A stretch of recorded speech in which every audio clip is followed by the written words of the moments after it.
El pueblo que no conoce su historia está condenado a repetirla. Esta frase, atribuible a muchos personajes, tiene un trasfondo bastante interesante. ¿Por qué tantas personas se han enfocado a referir esto? Como lo haría cualquier médico cuando pretende atender algún problema en alguna persona, alguna enfermedad. Su análisis clínico primeramente tendría que partir de un diagnóstico. Un diagnóstico en el cual se pretende tener fundamento en las causas y orígenes de alguna problemática. ¿Qué es lo que está molestando al paciente? ¿Por qué? ¿Desde cuándo? Una historia o historial clínico. De la misma manera creo que en el derecho y cualquier ciencia social es importante tener este diagnóstico. Es importante entender de dónde surgen los problemas que acontecen en la cotidianidad del día de hoy. Es por ello, amigos, que me he dado a la tarea de hacer un nuevo video y narrándoles una pequeña, breve reseña, muy breve, reseña histórica de la integración de nuestro máximo tribunal en el país, es decir, la Suprema Corte de Justicia de la Nación. Hago énfasis en que es muy breve porque nada más nos vamos a referir a un breve análisis histórico respecto a la integración. No vamos a ver tanto el énfasis político. Para ello, en todo caso, les dejaré las fuentes de información para que ustedes puedan consultar y entender un poco más sobre lo que originó estas integraciones y desintegraciones en la Corte.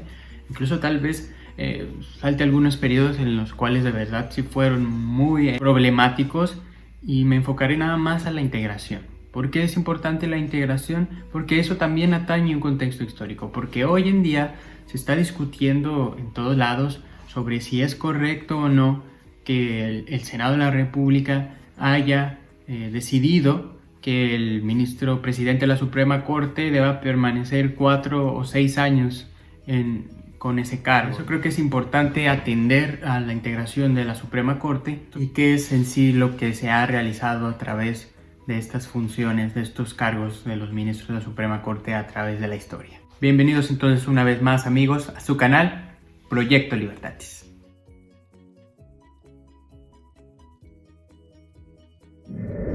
Una vez que pasó la Guerra de Independencia y se instituyó que México era esta nación independiente, libre de la Nueva España, el 31 de enero de 1824, el Congreso de la Unión de este país, que se conformó a través de estos procesos, expidió el acta constitutiva de la Federación. En esta acta se depositó el ejercicio del Poder Judicial en una Corte Suprema de Justicia, por lo que inmediatamente, mediante una ley posterior, se determinó que se compondría mediante un fiscal y 11 ministros, distribuidos estos en 3 salas. Los ministros fueron designados directamente por las legislaturas de los estados de la República.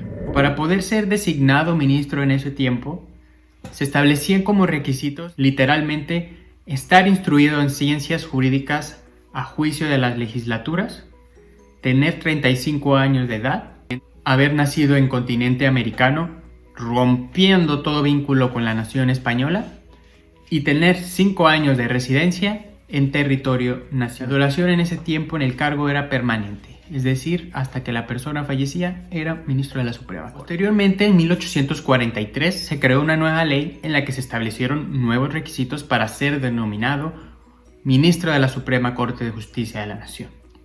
Entre ellos era ahora ser mexicano por nacimiento, ciudadano en ejercicio de sus derechos, tener la edad de 40 años cumplidos, 5 años más, no haber sido condenado por algún delito o incluso no estar en algún proceso penal, ser letrado y en ejercicio de la profesión jurídica por 10 años por lo menos. La elección de los funcionarios se realizaba a través de una terna conformada por el presidente de la República junto al Senado de la República y, por supuesto, también una terna propia de los propios ministros de la Suprema Corte de Justicia de la Nación. Estas ternas pasaban a la Cámara de Diputados, la cual dentro de esa terna general elegía a 3 individuos, remitía dicha plantilla a una comisión especial dentro de la propia Cámara de Diputados, y una vez elaborada la elección por esta comisión especial, se realizaba el cómputo y registro de los votos por parte de los diputados, y entonces se designaba de esa manera al ministro que ocuparía el cargo. Durante la etapa del Porfiriato, mediante una reforma constitucional, el fiscal o procurador de la República dejó de pertenecer al Poder Judicial y se integró al Poder Ejecutivo. Actualmente el fiscal general de la República se considera ya no como parte del Poder Ejecutivo ni del Judicial, sino como un ente autónomo, independiente de cualquier poder. Entonces, cuando hablen de Procuraduría General de la República, amigos, no estamos hablando de Poder Judicial.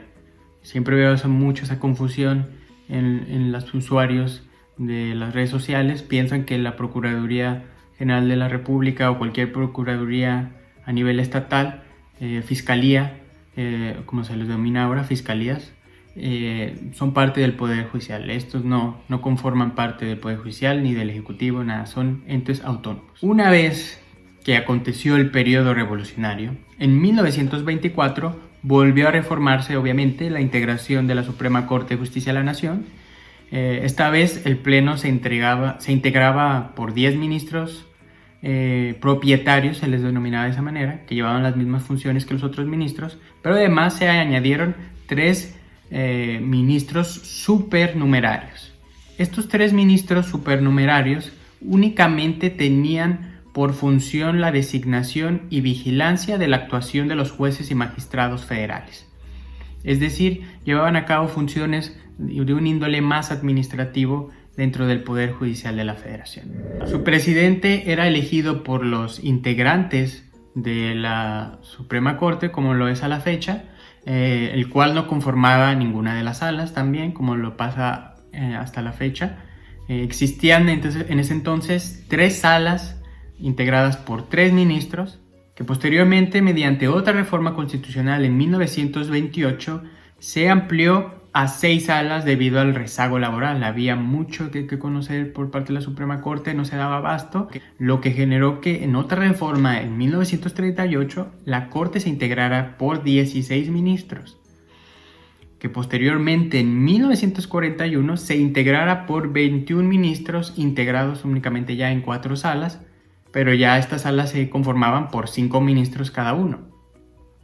Y posteriormente, en 1966, por 26 ministros, además integrándose una sala auxiliar a las 4 ya existentes.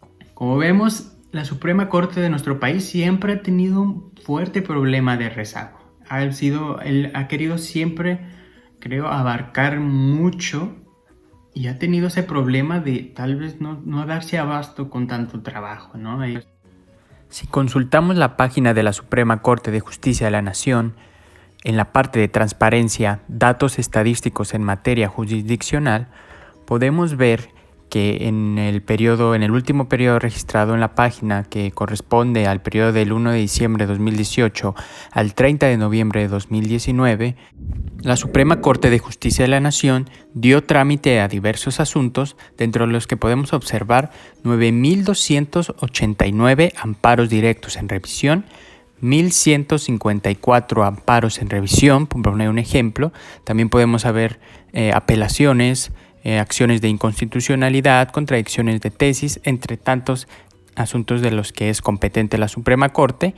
En este periodo entonces anual tuvo un total de ingresos de 18.814 asuntos, dando trámite a 83.874 ingresos de promociones en ese año. Por eso les digo, es importante, amigos, conocer un poco la historia de la Suprema Corte. O sea, este rezago ha sido permanente y siempre ha habido este problema de tanto trabajo que han tenido, y esta forma en que ellos, a través de diversas formas, han tratado de ir dispersando un poco sus funciones a través de otros órganos jurisdiccionales federales. Esto es algo en lo que me parece que hay que puntualizar para entender que existe entonces un problema fuerte de rezago en la Suprema Corte y que pudiera estar afectando la forma en que se están resolviendo muchos asuntos. Creo que sí es algo donde poner pues la lupa, ¿no? Y algo en lo que se está trabajando, ¿no? Como se hace a través de las nuevas reformas al Poder Judicial. Y aquí ya nos vamos a brincar hasta 1994, cuando se realizó la última gran reforma constitucional, al menos en cuanto a la integración de la Suprema Corte de Justicia. Pues a través de esta se creó lo que se denomina ahora como el Consejo de la Judicatura Federal. Este Consejo de la Judicatura Federal tomó el cargo en ese entonces de lo concerniente a las facultades no jurisdiccionales de la Suprema Corte de Justicia de la Nación. Es decir, este órgano ahora lleva el control administrativo del Poder Judicial de la Federación, lo que lleva lo que hablábamos antes, ¿no? Vigilar la disciplina de los jueces y magistrados del Poder Judicial de la Federación, o participar de estos procesos para elegir a los nuevos justiciables a través ahora de los exámenes de oposición abiertos o a veces dentro del propio Poder Judicial de la Federación. Había en su tiempo lo que se denominó como el Instituto de la Judicatura Federal, que es esta escuela judicial, que ahora se cambió de nombre y ahora es Escuela Federal de Formación Judicial. Muchas veces muchos de sus programas, muchos de sus cursos, de sus maestrías, de sus especialidades, pues también son dirigidos al público en general. En resumidas cuentas, entonces, el Consejo de la Judicatura Federal lleva lo concerniente a todo lo administrativo dentro del Poder Judicial de la Federación. Actualmente la Suprema Corte de Justicia de la Nación se compone por 11 ministros distribuidos en 2 salas, y estos ministros entonces ya no ocupan el cargo de manera vitalicia como antes, sino que se ostentan el cargo por 15 años. Respecto a la integración de las salas, pues las salas, estas 2 salas, una de ellas lleva lo que concerniente a materia civil y a materia penal, y la otra a materia administrativa y materia laboral. La actual conformación o forma de elección de los nuevos ministros de la Suprema Corte de Justicia de la Nación se lleva a través de ternas integradas por 3 personas que designa el titular del Poder Ejecutivo, es decir, el presidente de la República, las cuales la remite al Senado para que ellos lleven la votación y el cómputo para elegir dentro de esas 3 personas al nuevo ministro de la Suprema Corte.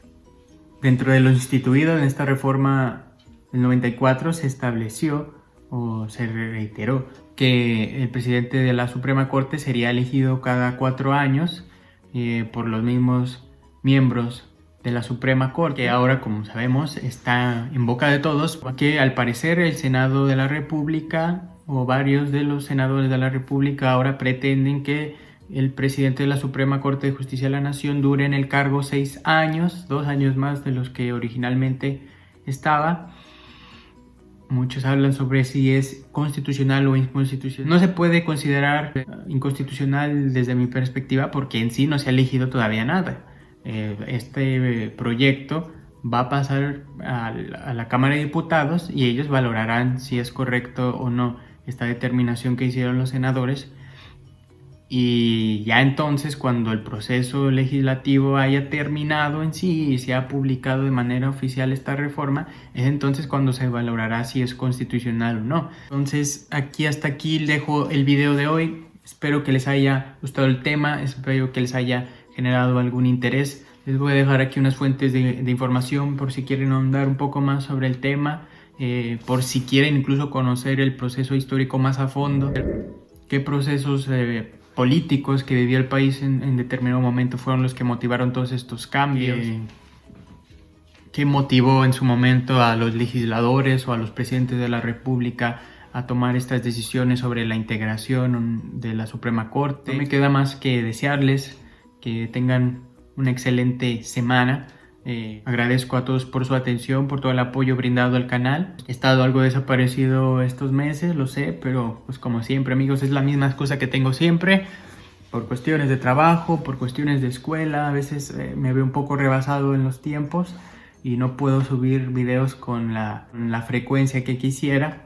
Sin embargo, no significa que los tenga olvidados y que vaya a dejar de lado estos. Para mí es importante seguir haciendo esta divulgación en temas jurídicos, procurando esta cultura de la legalidad. Entonces, el proyecto Libertati sigue aquí presente. No creen que me he olvidado de ustedes, sigo aquí.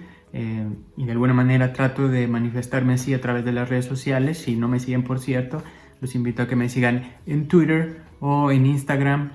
Ahí tenemos nuestras redes sociales para que incluso si quieren plasmarme cualquier inquietud, cualquier sugerencia, alguna sugerencia sobre algún tema o simplemente alguna opinión sobre algún tema, pues ahí están las puertas abiertas para que todos ustedes participen sobre esto.